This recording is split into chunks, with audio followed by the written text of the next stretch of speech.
The 2010 NBA season was the start of something new, full of change. Up-and-coming stars decided to take their talents to South Beach to try and take the throne, while the cornerstones of the league stayed put on their respective teams. A new class of promising rookies was also entering the league, ready to make a mark. The 2010 NBA season wasn't as clear-cut as some of the previous NBA seasons, thanks to these guys. There were older stars looking to make one final run at a championship, and a few up-and-coming dark horse threats beginning to form around the league, and obviously the team that formed down south. Welcome to the 2010 NBA season.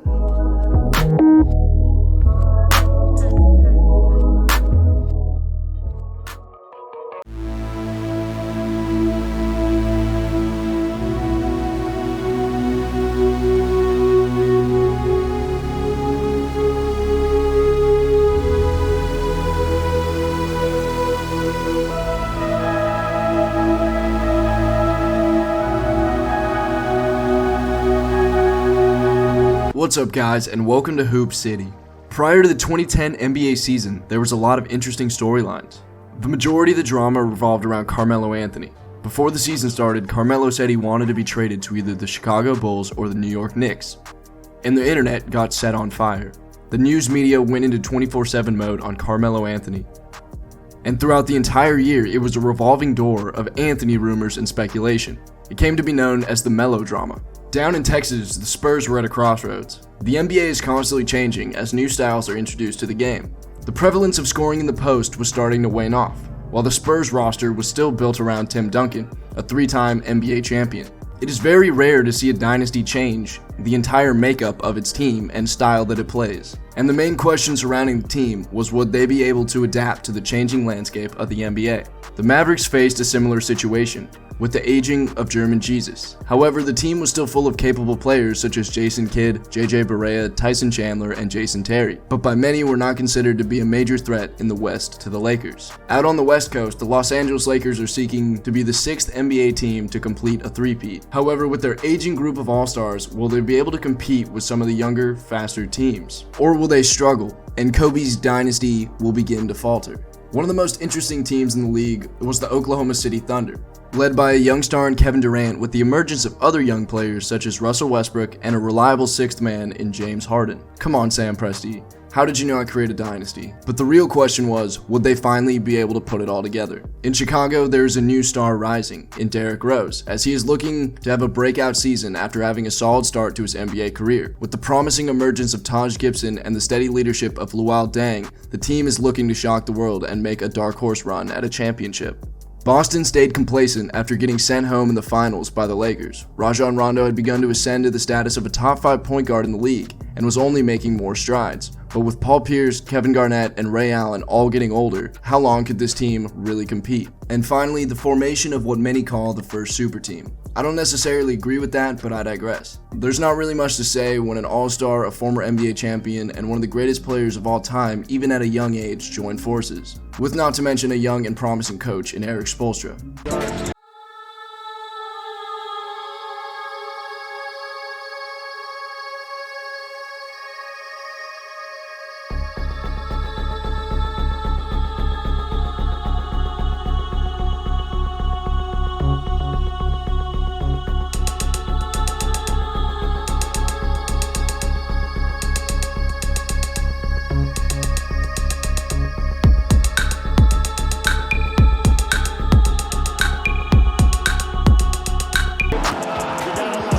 When you look at the regular season standings, it is clear that many of the preseason storylines stayed true throughout the entire season. The Celtics were still a strong presence in the East, however, with the addition of Carmelo Anthony to the Knicks, a new force was brewing. The Bulls were legit and finally breaking onto the championship scene with the best record in the NBA, and potential MVP frontrunner in Derrick Rose. The Heat experienced some early season woes, but managed to maintain a solid record and beat out the Orlando Magic for the division.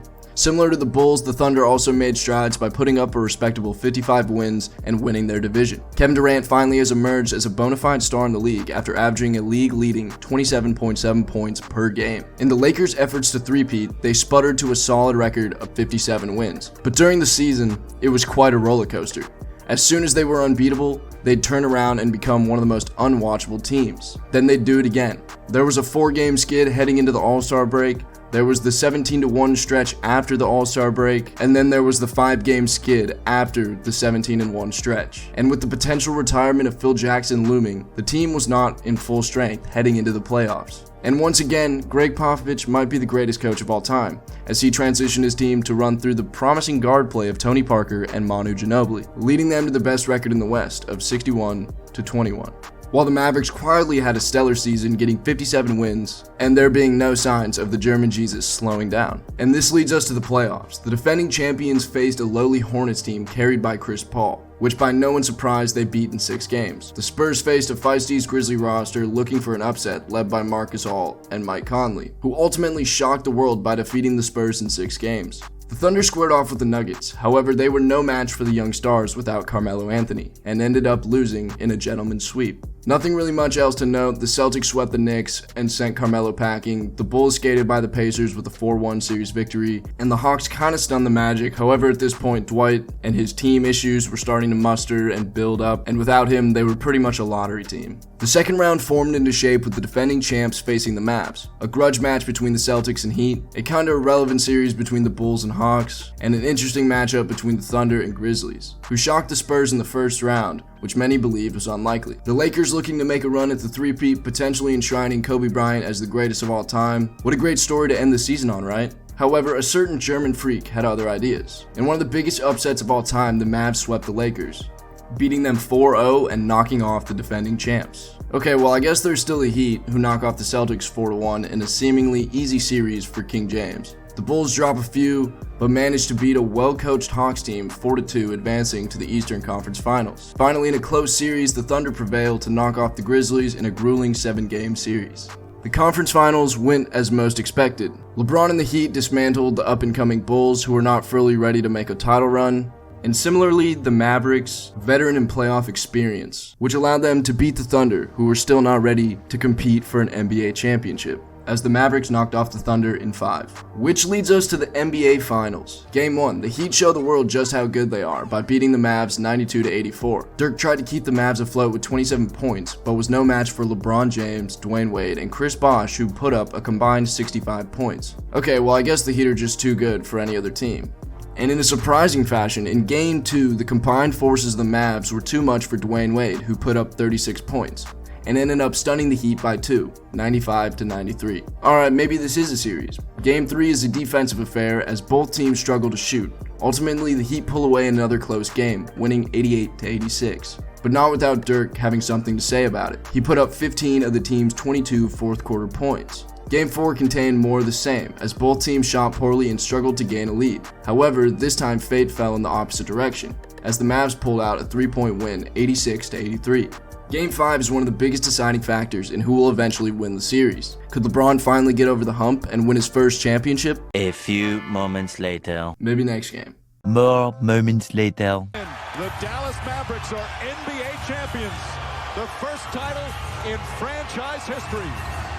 And just like everybody thought, the Mavs beat the Heat in 6 games, knocking off LeBron and prolonging his first championship win to another date. The 2010 season marked a turning point in the league. The once giants of the East and West had faltered early in the playoffs, and the rise of new teams was beginning. The season was truly a crossroads for the NBA. It was a changing of the guard, from Tim Duncan, Dirk Nowitzki, Kobe Bryant, Kevin Garnett, and Paul Pierce to the new stars of the league in LeBron James, Kevin Durant, and Derrick Rose. However, the veterans got the final laugh, and this man single-handedly knocked off LeBron in the finals. Thanks for watching.